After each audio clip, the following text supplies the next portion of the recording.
right, welcome to Biscuits and SEC's SEC Week 8 preview. We missed last week because shame on me. I had something else I had to do. This came up the last moment. But we are back this week, and we're going to talk about a few football games.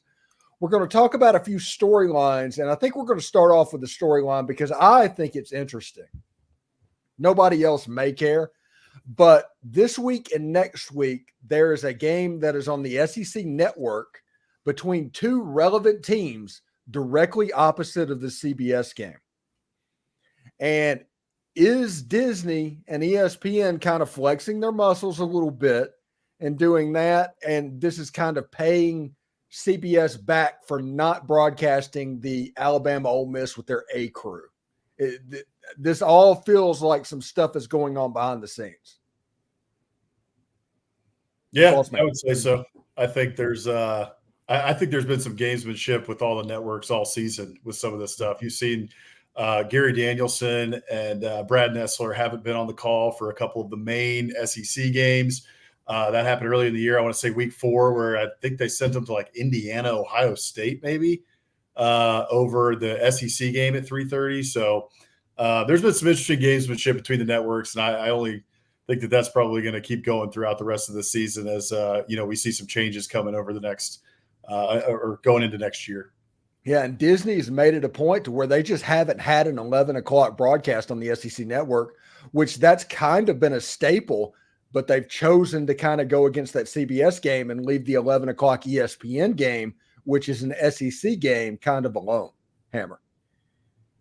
Yeah, look, I think you're right. I mean, I had the same reaction as you did, Stephen, as you mentioned the Alabama Ole Miss game. I think I even texted Alex. I was sitting there watching, and I'm like, where the heck is Danielson and Nessler? And then, yeah, he said they're in some Ohio State versus a Big Ten punching bag. And it was just strange. Yeah, I mean, I guess I get it, right? They're trying to get the Big Ten fans used to hearing their voices, I guess. Who knows? But it's certainly some gamesmanship. I mean, these networks, they don't like each other. They're constantly on social media pumping viewership numbers for not only their games, but even their pregame shows. So it's a competition to them too. And I guarantee you, as you said, Stephen, that Disney is looking at this and going, oh, why don't we just put a good SEC game up against the 3:31? Because who cares? It's gone next year. So let's try to get eyeballs on SEC Network. Yeah, let's make the 11 o'clock ESPN game something that you can do when they can schedule that in the future, and then whatever the 2:30 game. And I guarantee you next year there's going to be a primetime SEC game just weekly on ABC. Yeah, I would bet that that's going to be the case. I agree. So let's go into week 8, and we've got 3 games that I've picked out this week, starting with Tennessee at Alabama. In like 1982, I think it was Ray Perkins' first year, Tennessee broke like a 10 or 11-year winning streak by Alabama. They tore down the goalpost. They probably threw it in the river, the whole 9 yards. The next year, Tennessee went down to Tuscaloosa and won the game. Do you think that can possibly happen again, Hammer? It could happen.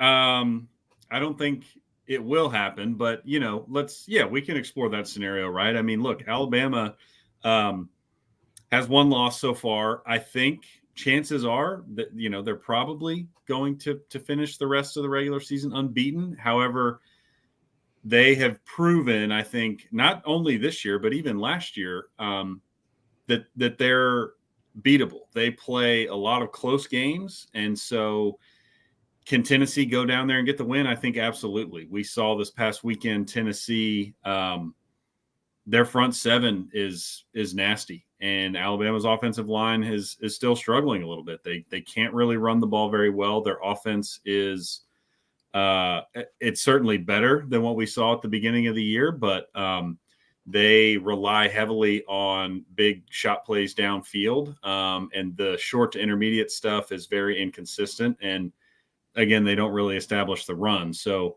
I think Tennessee's definitely capable of doing it. I think their defense is going to play well. To me, it really comes down to Joe Milton. If he plays the way he did against A&M last week, that's not the kind of performance that's going to get a win in Tuscaloosa. So he needs to step up. He needs to hit guys when they're open, and then he just needs to be a little more, I think, decisive, because as nasty as Tennessee's front seven is, Alabama is every bit as nasty. So they're going to be in his face too. He's got to handle the pressure and just be able to make accurate throws downfield.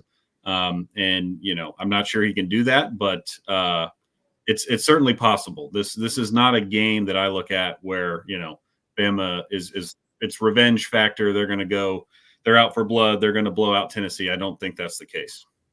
Boss man, this might be before your time, but this game reminds me of the 2009 Alabama-Tennessee game that was a Terrence Cody blocked field goal, and I think Alabama won the game like 13-10 or something like that. This feels like it's going to be a very low-scoring game, does it not? I agree with that. I thought the same thing. I was writing our previews today for Biscuits and SEC.com, and to me, this one feels really similar to the Alabama Texas A&M game, where you've got a really good defensive line, you got a good defensive front for Tennessee, who's going to wreak havoc, I think, on that Alabama offensive line, and going to be able to get home. And Jalen Milroe, he can scramble around, but he's had trouble getting away from sacks this year. He holds the ball at times too long, and he's behind that offensive line, like I said, that is not the best. So definitely not the best that we've seen in Alabama's time. Alabama usually puts up a much better line than what they are this year. So with that, and then with Tennessee struggling on offense and Alabama's defense being one of the best in the conference, right up there with Tennessee, if you look at the ESPN stats, I'd see this one being kind of a slugfest. I think that it's probably going to be Alabama, say 26, Tennessee 19, something like that. And the reason that I go with Alabama is a couple reasons. And one, you never bet against Nick Saban in a revenge game. I looked it up, and I think from 2007 to 2015, he was 17-2 in revenge games. And I need to finish that for our previews. But I think, over the next couple of years, he's only lost maybe one more of those games. So his record is somewhere around like 21-3 or so, if he's even lost one of those. So you never bet against Nick Saban in a revenge game. This game's also in Tuscaloosa. The fans are going to be rocking. And I just think that at the end of the day, I trust Jalen Milroe more than I trust Joe Milton right now. So I give the edge to Alabama in this one. What about you, Hammer? Which way are you leaning? Yeah, I'm leaning the same. I think this is a game that Tennessee will likely cover based on the strength of their defense. I think they'll keep it close. But look, Bama, it's at home. Bama has a good kicker, which I think is going to factor in here. Hand up, I don't know a ton about Tennessee's kicker, but I could see that getting a little squirrely on the road in a hostile environment. And I just think Bama is limited, certainly, compared to their past teams, but in the last few weeks, they've had a good plan. I think they know what they are, and they know what they need to do to win games. And beating them in Tuscaloosa with an inconsistent quarterback like Joe Milton is just not something I see Tennessee being able to pull off. Yeah, I think this has Bama wins, Tennessee covers written all over it. Like I said, 17-10, 13-10. I think it's going to be incredibly low scoring. And it would take a defensive score by Alabama for Alabama to get the cover in this game, I believe. So it should be interesting. Now, if we go on to the next game, we have South Carolina and Missouri. And South Carolina was supposed to be good coming into the season. They are not. Missouri was supposed to be down coming into the season. They're pretty good. What do you think, boss man? Yeah, I like Mizzou.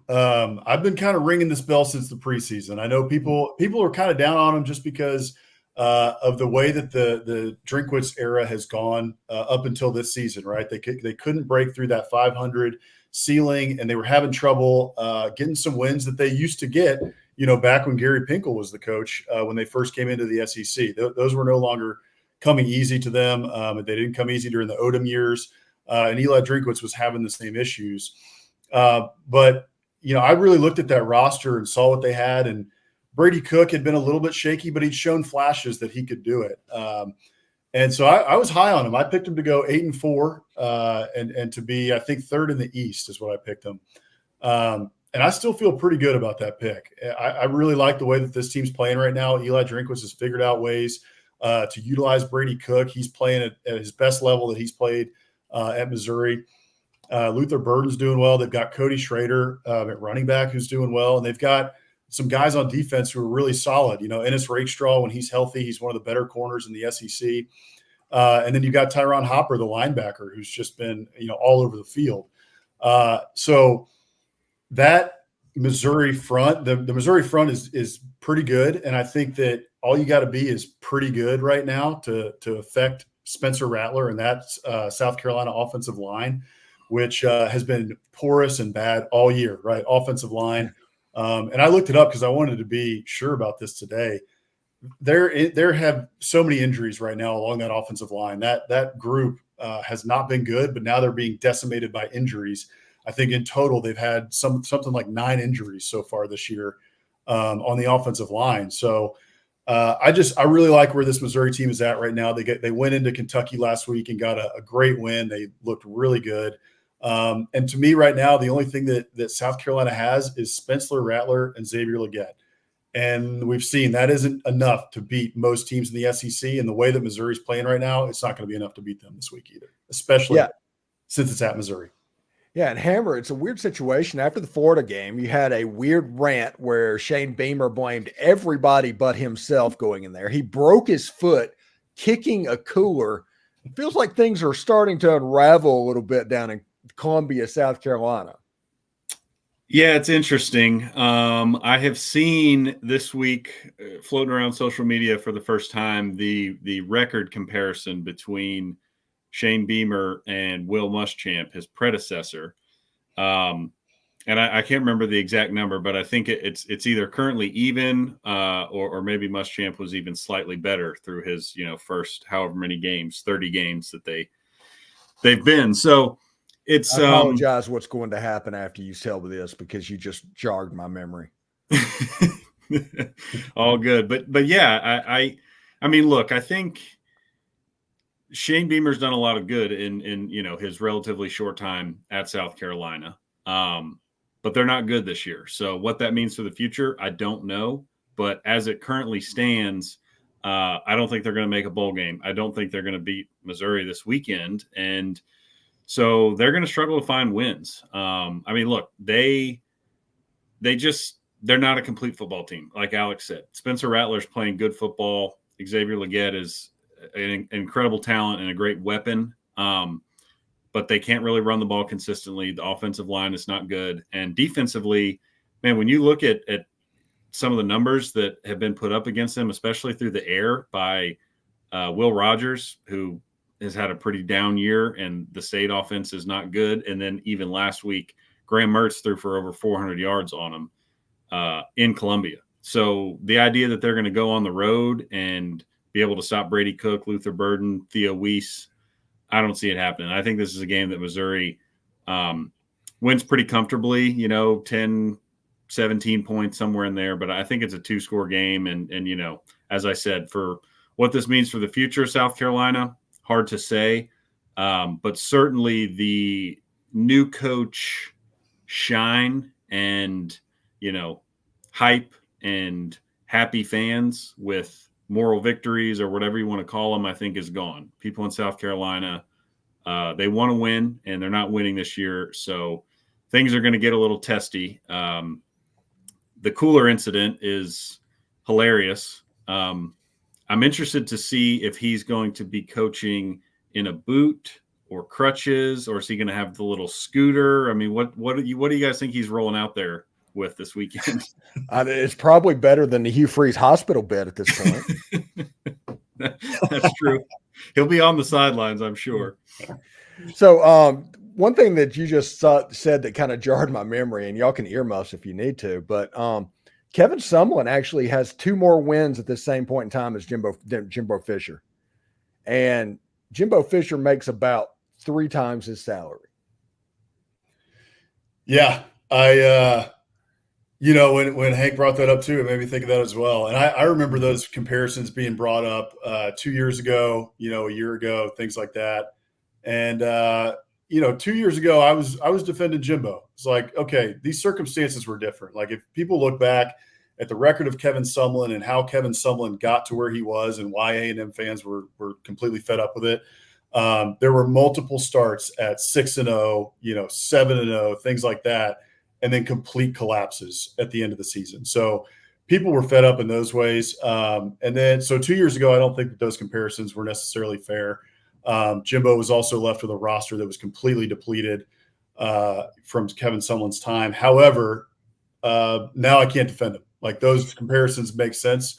I think they're totally fair. And A&M fans fired Kevin Sumlin and ran him out of town because for going 8-4. And we've seen 5-7 last year, and we're staring 7-5 in the face, potentially 8-4. But you're going to have to get a win against Ole Miss on the road or LSU on the road. So good luck with that. Have fun. See how that goes. So I think those comparisons are fair at this point. So one thing is pretty interesting that I think that, let's see, how should I phrase this?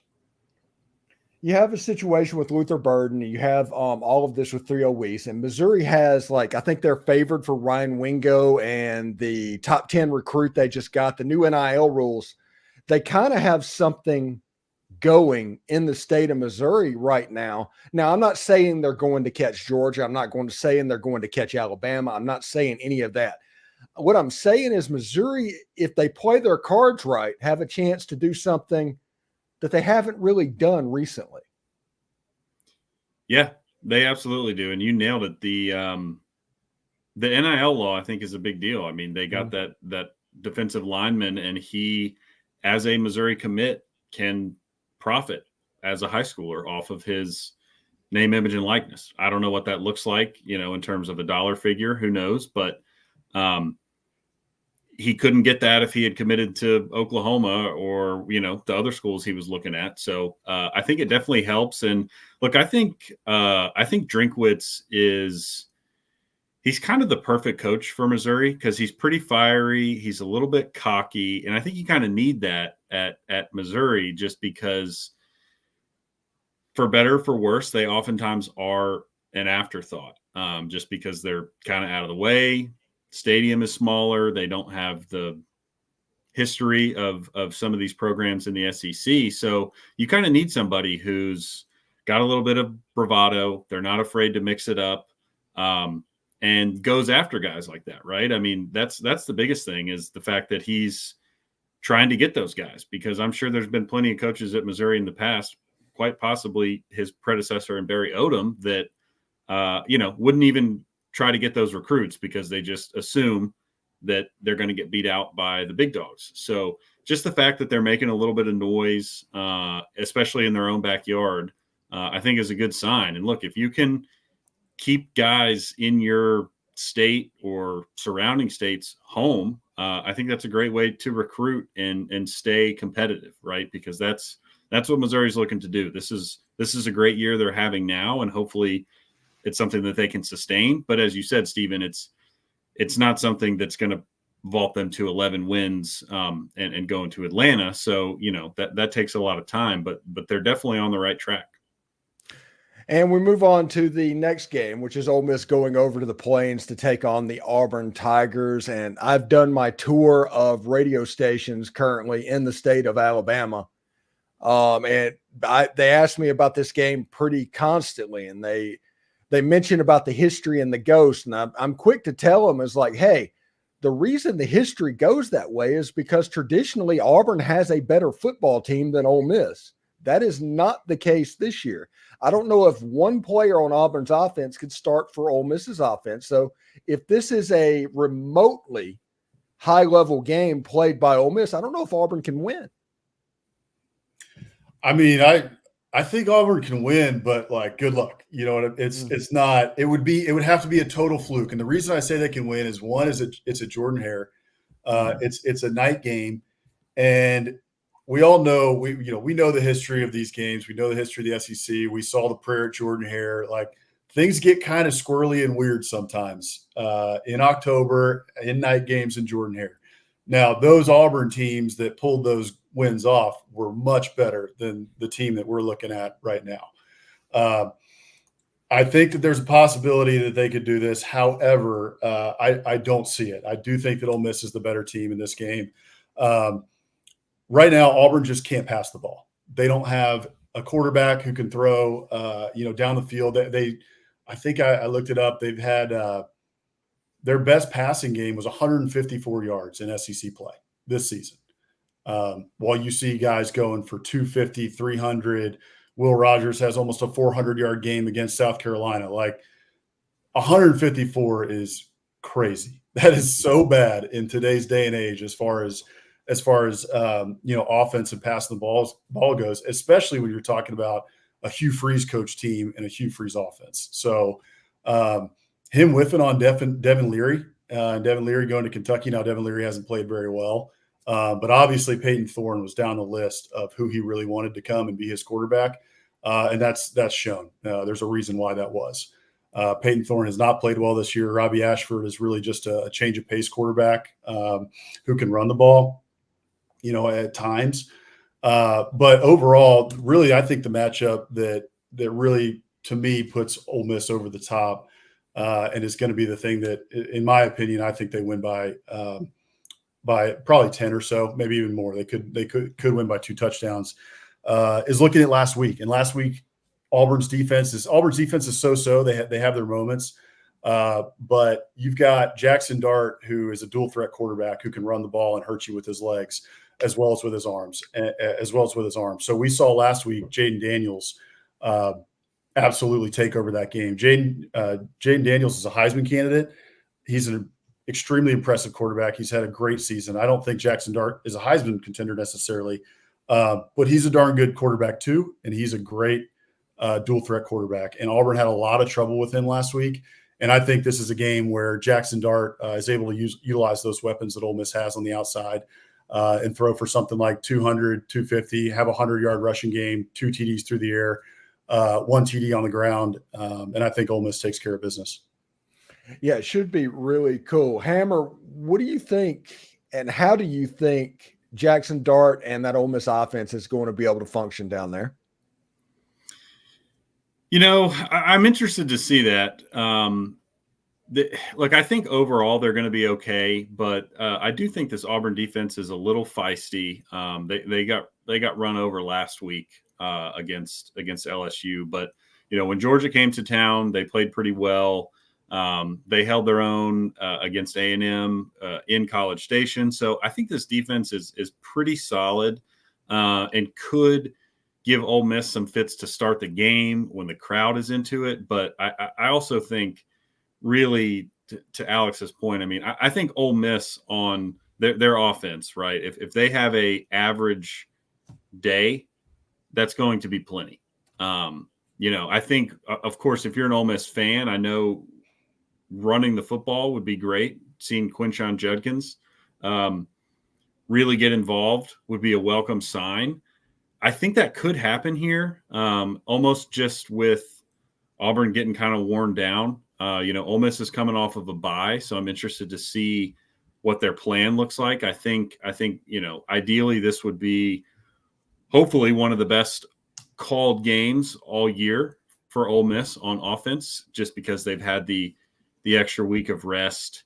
And we were talking a little bit pre-show here, Stephen, but as you said, Lane is no fan of Hugh Freeze. So, if he wants to rub anybody's nose in it while he can in the SEC, I think it's Hugh Freeze probably 1A, Jimbo 1B. You tell me, but there are certain coaches that Lane does not like. And if he can run it up in Jordan-Hare, I think he will. So this is one of those games where, again, a night game at Jordan-Hare, I see it being close, maybe, to halftime. But to Alex's point, Auburn can't throw the ball. They would be better off at this point running the wishbone or something, because there's no downfield passing attack. So if you're Ole Miss, I don't think you have to worry much at all about what Auburn is going to do offensively. As long as you take care of the ball, you don't give them a touchdown on defense or on special teams, you're going to be fine, whether Ole Miss has the best offensive performance they've had all year, or if they just come out and have an average night. I think they're going to win by a touchdown at a minimum and probably more. Yeah, it should be quite interesting. And I do want to thank everybody for tuning in. And this obviously is not a Georgia podcast. This is not an Alabama podcast. This is Biscuits and SEC's Week 8 SEC football preview. It's clearly marked in the corner. Apparently somebody kind of had some issue with that earlier in the thread. And he talked about, I guess he's talking about me having a weird shirt. I don't know, but I hope he enjoyed it. And I hope he comes back and catches our act again next week as well. But for Boss Man and Hammer, I'm Stephen Willis, and this has been the Biscuits and SEC Week 8 football preview. Folks, everybody enjoy this weekend of football. And I guess, is it Go Rangers? Is that what we're doing tonight? Go Rangers tonight. We're hoping. Yeah. We've been Rangers fans for a long time, so we've been suffering. All right.